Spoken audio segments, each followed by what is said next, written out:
Chapter 2. The 7 Hermetic Principles. Quote, "The principles of truth are 7. He who knows these understandingly possesses the magic key, before whose touch all the doors of the temple fly open." Unquote. The Kybalion. The 7 Hermetic principles upon which the entire Hermetic philosophy is based are as follows. 1. The principle of mentalism. 2. The principle of correspondence. 3. The principle of vibration. 4. The principle of polarity. 5. The principle of rhythm. 6. The principle of cause and effect. 7. The principle of gender. These 7 principles will be discussed and explained as we proceed with these lessons. A short explanation of each, however, may as well be given at this point. 1. The principle of mentalism. Quote, "The all is mind. The universe is mental." Unquote. The Kybalion. This principle embodies the truth that all is mind.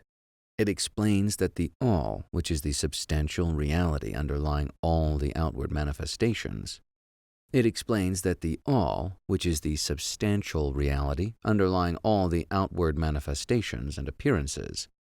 we know under the terms of the material universe, the phenomena of life, matter, energy, and in short, all that is apparent to our material senses, is spirit, which in itself is unknowable and undefinable, but which may be considered and thought of as a universal, infinite, living mind.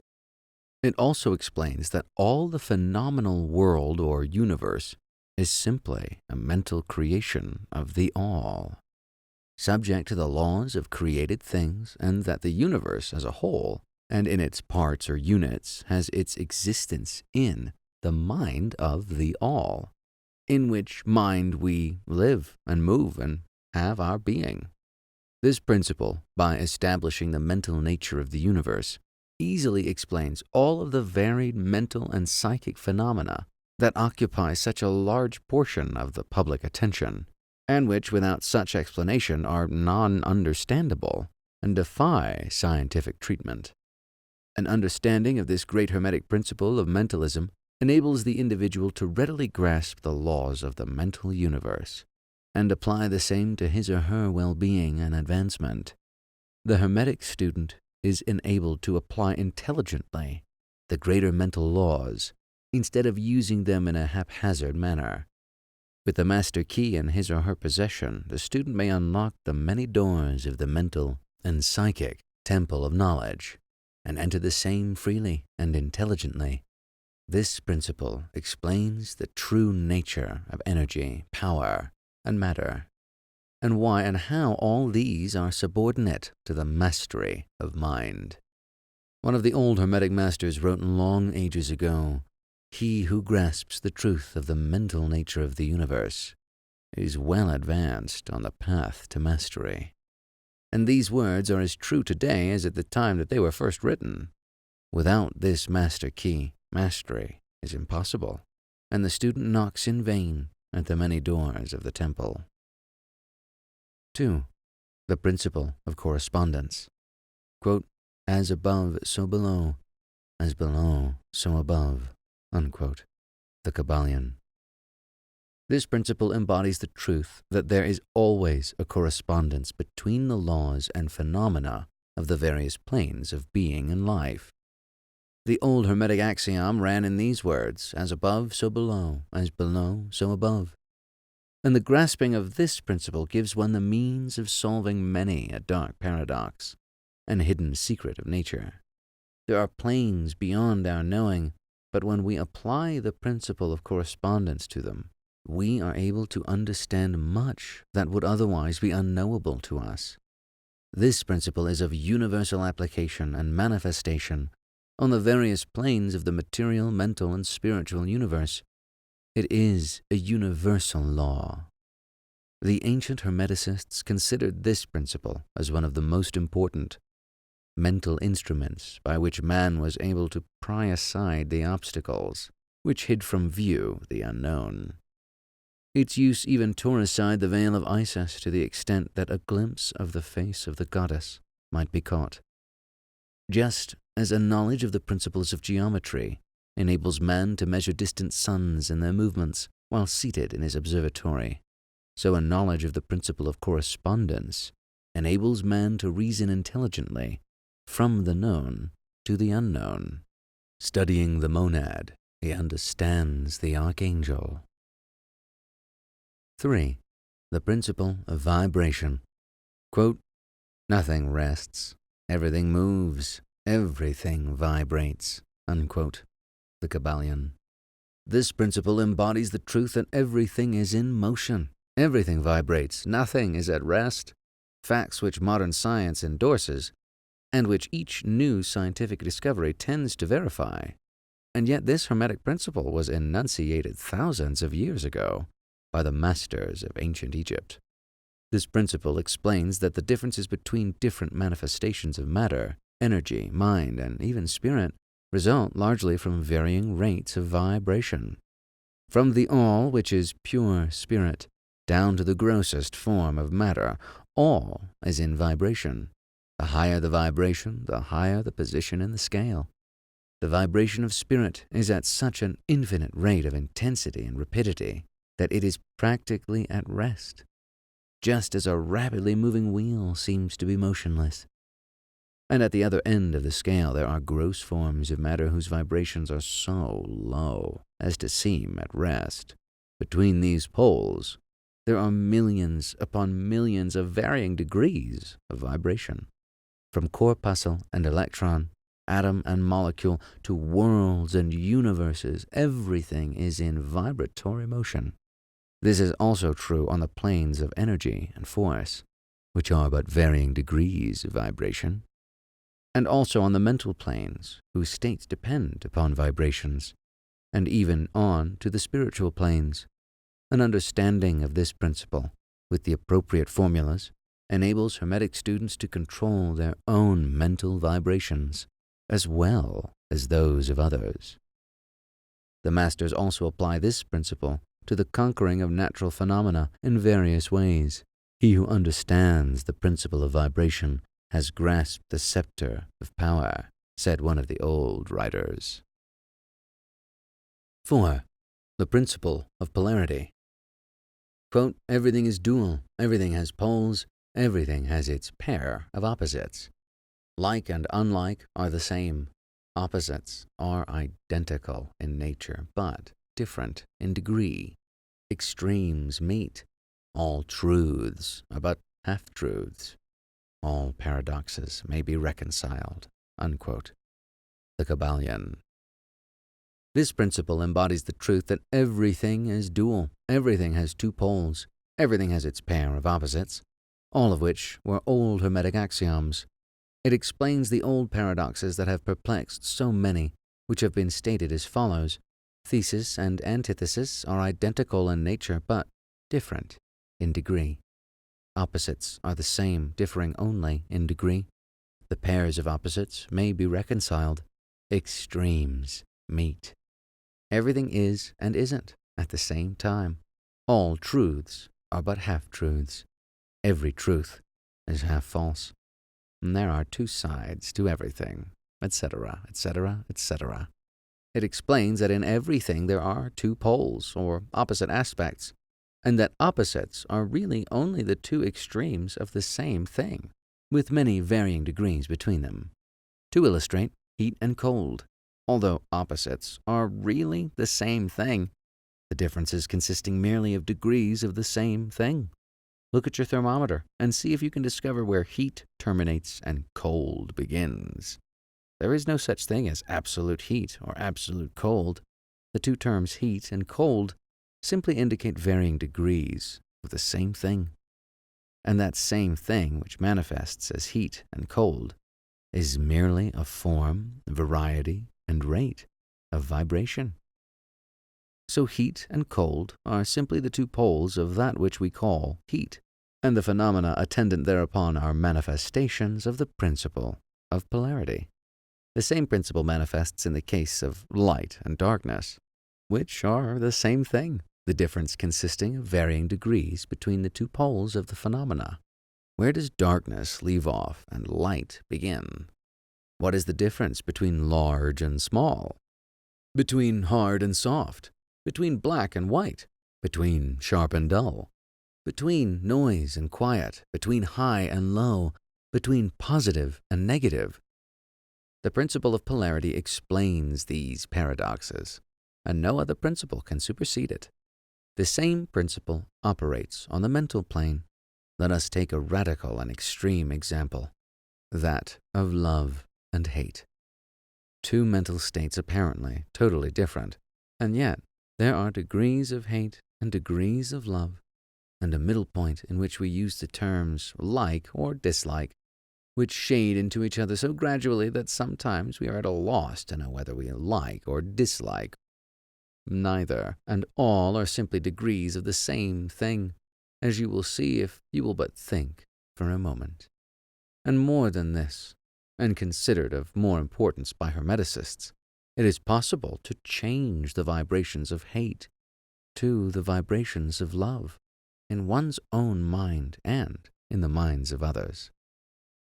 Many of you who read or listen to these lines have had personal experiences of the involuntary rapid transition from love to hate, and the reverse in your own case and that of others, and you will therefore realize the possibility of this being accomplished by the use of the will, by means of the Hermetic formulas. Good and evil are but the poles of the same thing, and the Hermeticist understands the art of transmuting evil into good by means of an application of the principle of polarity. In short, the art of polarization becomes a phase of mental alchemy known and practiced by the ancient and modern Hermetic masters. An understanding of the principle will enable one to change his or her own polarity, as well as that of others, if he or she will devote the time and study necessary to master the art. 5. The principle of rhythm. Quote, everything flows out and in. Everything has its tides. All things rise and fall. The pendulum swing manifests in everything. The measure of the swing to the right is the measure of the swing to the left. Rhythm compensates. Unquote. The Kybalion. This principle embodies the truth that in everything there is manifested a measured motion to and fro, a flow and inflow, a swing backward and forward, a pendulum-like movement, a tide-like ebb and flow, a high tide and a low tide. Between the two poles which exist in accordance with the principle of polarity described a moment ago, there is always an action and a reaction, an advance and a retreat, a rising and a sinking. This is in the affairs of the universe, suns, worlds, men, animals, minds, energy, and matter. This law is manifest in the creation and destruction of worlds, in the rise and fall of nations, in the life of all things, and finally in the mental states of man. And it is with this latter that the Hermeticists find the understanding of the principle most important. The Hermeticists have grasped this principle, finding its universal application, and have also discovered certain means to overcome its effects in themselves by the use of the appropriate formulas and methods. They apply the mental law of neutralization.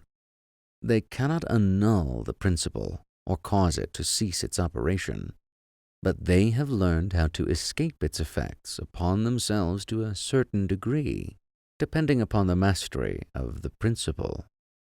They have learned how to use it instead of being used by it. In this and similar methods consist the art of the Hermeticists. The master of Hermetics polarizes himself at the point at which he desires to rest, and then neutralizes the rhythmic swing of the pendulum which would tend to carry him to the other pole. All individuals who have attained any degree of self-mastery do this to a certain degree, more or less unconsciously, but the master does this consciously, and by the use of his or her will and attains a degree of poise and mental firmness almost impossible of belief on the part of the masses, who are swung backward and forward like a pendulum. This principle and that of polarity have been closely studied by the Hermeticists, and the methods of counteracting, neutralizing, and using them form an important part of the Hermetic mental alchemy. 6. The principle of cause and effect. Quote, "Every cause has its effect. Every effect has its cause. Everything happens according to law. Chance is but a name for law not recognized. There are many planes of causation, but nothing escapes the law." Unquote. The Kybalion. This principle embodies the fact that there is a cause for every effect and an effect for every cause.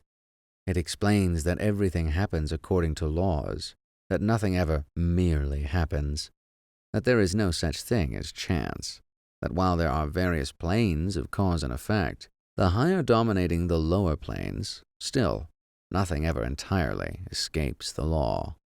The Hermeticists understand the art and methods of rising above the ordinary plane of cause and effect to a certain degree, and by mentally rising to a higher plane, they become causers instead of effects. The masses of people are carried along, obedient to environment, the wills and desires of others stronger than themselves, heredity, suggestion, and other outward causes moving them about like pawns on a chessboard of life. But the masters, rising to the plane above, dominate their moods, characters, qualities, and powers, as well as the environment surrounding them, and become movers instead of pawns. They help to play the game of life, instead of being played and moved about by other wills and environment. They use the principle instead of being its tools. The masters obey the causation of the higher planes, but they help to rule on their own plane. In this statement, there is condensed a wealth of Hermetic knowledge. Let him or her read who can. 7. The principle of gender. Quote, "Gender is in everything. Everything has its masculine and feminine principles. Gender manifests on all planes." Unquote. The Kybalion. The principle of gender.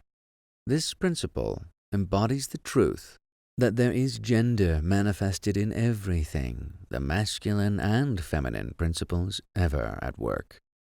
This is true not only of the physical plane, but of the mental and even the spiritual planes. On the physical plane, the principle manifests as sex. On the higher planes, it takes higher forms, but the principle is ever the same. No creation, physical, mental, or spiritual, is possible without this principle. An understanding of its laws will throw light on many a subject that has perplexed the minds of men and women. The principle of gender works ever in the direction of generation, regeneration, and creation. Everything and every person contains the two elements or principles, or this great principle within it, him or her. Every male thing has the female element also. Every female contains also the male principle. If you would understand the philosophy of mental and spiritual creation, generation, and regeneration, you must understand and study this Hermetic principle. It contains the solution of many mysteries of life. We caution you that this principle has no reference to the many base, pernicious, and degrading lustful theories, teachings, and practices which are taught under fanciful titles, and which are a prostitution of the great natural principle of gender. Such base revivals of an ancient and infamous form of phallicism tend to ruin mind, body, and soul, and the Hermetic philosophy has ever sounded the warning note against these degraded teachings, which tend toward lust, licentiousness, and perversion of nature's principles. If you seek such teachings, you must go elsewhere for them. Hermeticism contains nothing for you along these lines. To the pure, all things are pure, and to the base, all things are base.